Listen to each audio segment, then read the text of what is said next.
Hello guys, kamusta yung naging trading nyo? Ang tinrade ko is yung DD tsaka Holcim. So, itong video na to is para guide or makita nyo kung ano yung naging conviction. Usually, hindi ko na ginagawa yung ganito because marami na akong nagawa before. And the thing is, nalaman ko na yung sa iba pala para makita nyo yung conviction ng laro nila, pinapabayad nila kayo ng pagkamahal-mahal. So, ang try akong gumawa nito, nakakalungkot naman na para makita nyo lang yung conviction nila is kailangan nyo pang magbayad ng mahal. So in here, pumasok lang ako dito. And then nagbenta na ako dito. Actually, dito talaga yung kanyang resistance. Okay? So, gusto ko lang makita nyo or malaman nyo kung ano yung naging conviction ko dito. This is a pennant pattern. Lakihan natin. Pennant pattern. Regarding with the pattern, we only have it's either it's a continuation pattern or it's a reversal. Maaring yung continuation is you have this trend which is downtrend. Tapos nakita nyo yung signal na yon or yung pattern na yon, which means continuation, i-continue niya ang trend. Pero halimbawa, ang trend niya is uptrend, tapos nakita nyo yung pattern na yon, then i-continue niya yung trend. And there is a reversal pattern. Kapag nakita nyo yung pattern na yon, in an uptrend, pag nakita nyo yung reversal, magbabaliktad na yung or mag-shift na sa ibang momentum ang stock or yung trend. Okay? Pag downtrend naman, nakita nyo reversal, pataas na siya. So, dalawa lang yun. Huwag kayo malito. It's either continuation or reversal. Binigyan ko na kayo ng keywords. It's up to you kung gusto nyo aralin yung mga yon. Hindi nyo kailangang aralin lahat. Yung magiging sanay lang kayo, magiging gamay nyo at magiging profitable kayo. Because ako, 5 lang ata yung ginagamit ko. Pennant, cup and handle, head and shoulders. Siyempre, mga double top, mga alam ko na yan. Madali lang naman kasi sila makita. So, in here, you have this pennant. So, sabi ko pennant. Then, we have this trend. Pataas naman siya. Sabi ko, malakas yung conviction na magbe-breakout. So, yun na nga, nag-breakout. Tapos, lumabas ako kanina. But actually, pwede siyang mag-continue rito sa 24. Pwede siyang mag-continue sa 24. Pwede siyang mag-correct sa dito sa Pips 50 level. Gusto ko lang mag-out. Okay? Gusto ko lang mag-out. I can always have a re-entry kung gusto ko. Pwede naman yun, di ba? So, pakita ko siya sa inyo. Konti lang naman. Yung kinita ko, 2%. So, onti lang talaga yan. Sobrang maliit na gain. But the thing is, kapag green kasi yan, yun na mismo yung profit mo. Wala ka nang dapat kwentahin. Huwag nyo nang pahirapan yung sarili nyo sa kakaisip ng kung ano-ano. Pag nakita mo yung green, kung magkano yun na yun. 2, 3, okay. Okay na tayo dyan. Lalo na, nakita nyo ng mga nakaraang araw. Sobrang hina ng market. Sobrang bagsak na naman yung market. Hirap ng laro. So, yun na. Ito. So, we have this, what is it called? Resistance. And we have this support. Okay? So, makikita natin yan kung magtutuloy or what. Out na ako. Pag nag-correct, magbabantay ako sa support. Pag nag-breakout, syempre, pwede kang bumili. Walang problema dun.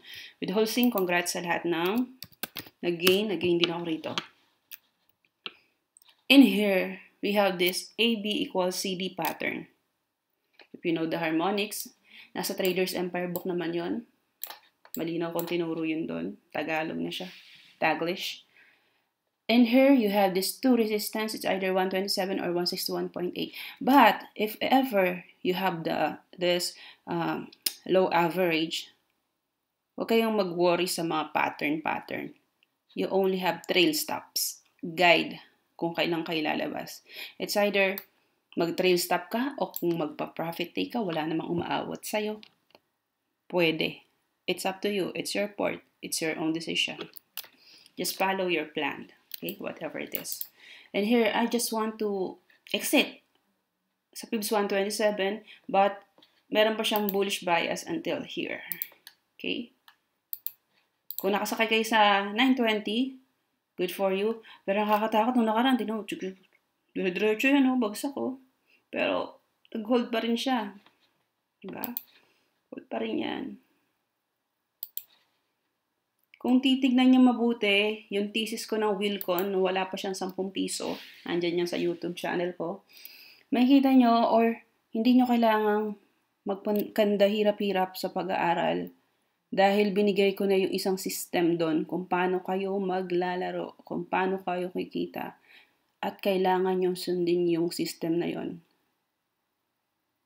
Huwag nyo siyang tignan bilang stock na Wilcon lang kasi pwede nyo gamitin yun sa ibang stocks. Okay? Mind you, yung mga ganong sistema, binabayaran po yun at hindi yun mura. Na-come up ko yun habang, pag nag-observe ka, syempre kailangan mong masipag dito. Bawal tamad dito. Hindi, bawal tamad. So, that's it. Congrats, gainer. Kung bukas, gawin nyo lang yung plano nyo. Execute nyo lang. Medyo nauna na ako. Meron pa kayong ilang percentage up. You have this 4%.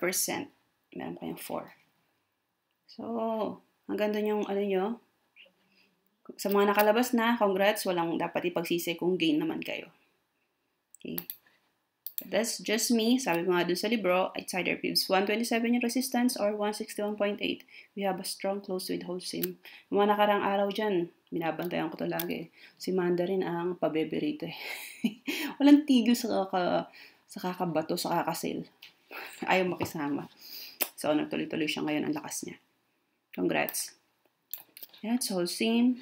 And sa PHA, medyo bitter ako dito kanina because kanina, that time, nandito siya sa 61.8. Nag-almusal ako, tapos nagugas ako ng plato ko. Bakit magbalik ko? Bawal bang mag-almusal? Bigla namang lumipad. Grabe, sabi ko, lumipad, nakakainis. Pero ang tansya ko lang kanina is dito lang sa dalawang to maglalaro. Pero dahil mag-ang siya, kayang-kaya silang laruin ng Insti or Jackie. Dahil mag-ang tong stock na to, penny stock, kayang-kaya silang paliparin. Napalipad siya. So, the resistance tomorrow will be the MA20. Okay? So, akala ko kanina hanggang dito lang yan eh. Dito lang maglalaro. Pero na-break niya. Gaang eh. Mag-aang kasi siya eh. Masyado na mababa. Okay. So, we're looking into here if this is the B point. Okay? Sa mga marunong mag-harmo. So, kabiat, wala ko niyan. But, kung titignan nyo kung paano nag-bounce or ano yung guide, hindi siya 100% guide lang siya. It's here. You plot your fibs. Swing low to swing high. Then, nag-bounce siya sa 61.8. Medyo umano pa nga yan, ilalim dito. 85. Hinano niya doon. Tapos, yun na. Kala ko hanggang dito lang yan sa 105. Sige pa, naitulak ng mga instinct. Grabe. So, bukas, meron lang kayo is guide. Mahirap na magsabi na, magiging uli yan, magiging 150, magiging. So, wala tayong ganun. Okay? So, kabiat. Kabiat, guys. Yun lang. DD Holcim. Okay? So, binabantayan ko, wala pa ako nito. Pen. Because, regarding this stock. With this stock, if nakita nyo kanina yung Holcim, looks like they have these similarities. AB equals CD. Okay? But, as much as possible, gusto kong makabili muna sa mababa. Kasi green, bullish green to eh. Solid green naman to kanina, buo. So, kung merong tinatawag na pullback, sana makapasok. Ang support ko is 139 na kapag nabasag siya doon, hindi muna. Then, ang resistance ko, na kunyari, para bumili ako, is 1.47 in here. Okay? Na, kunyari, hindi na pullback. Oops, nagtuloy-tuloy. So, regarding with that, we have the resistance guide, which are the two numbers. 2 fibs Fibonacci level. So, sana mag-pullback ng onte, pullback nyo sa 1 hanggang 135. Okay lang ako kasi gusto kong i-round. Madalas ako nila-round off ko. 135 pero 139 yan. Mauuntog ba sa RSI 70 or kaya nyo na bang maging malakas? Look at the volume. Okay, meron ng onting volume. Kasi dito, dito, tuloy-tuloy siya dito. Yeah. Tinaas niya ulit, tas nag-correct. So, you'll see. Sana makasakay tayo. Makikita niyo yan, no? From February to March yan. Ang tagal din nila naghintay, oh. Nung bumagsak. Okay. This is equals AB equals CD. Sabihin niyo, mapakituro naman po. Meron po yan sa libro. Pwede niyo pong i-review yun. Or basahin niyo yung Traders Empire book. Nandun po yan sa libro. Okay. So, that's it. That's it. Meron pa akong mga ibang tinitignan, but I don't think na it's safe for you guys. Ito kasi medyo safe siya, tapos pwede mo nang gawa ng trading plan. O sasabihin nyo, halimbawa, kasi minsan may naririnig ako, bumili ako kasi sabi mo, naging watchlist mo. The thing is, kahit naging watchlist siya, tapos lumipad na onte, dapat marunong mag-profit taking, at kung hindi man siya lumipad, alam mo kung kailan ka mag-exit kapag hindi siya tumuloy sa bias mo. Kasi pag hindi mo alam yan, tapos makisisi ka na, natalo ko kasi ginawa mong watchlist since hindi naman umangat. Ibig sabihin nun, hindi ka marunong mag-trade. Kasi hindi mo alam na dapat meron kang stops, meron kang reward risk management, meron kang trading plan. Hindi mo yun alam, so hindi ka dapat nagte-trade. Okay? Unless na lang, halimbawa, nasa trabaho ka, hindi mo nabantayan, hindi mo na GTC.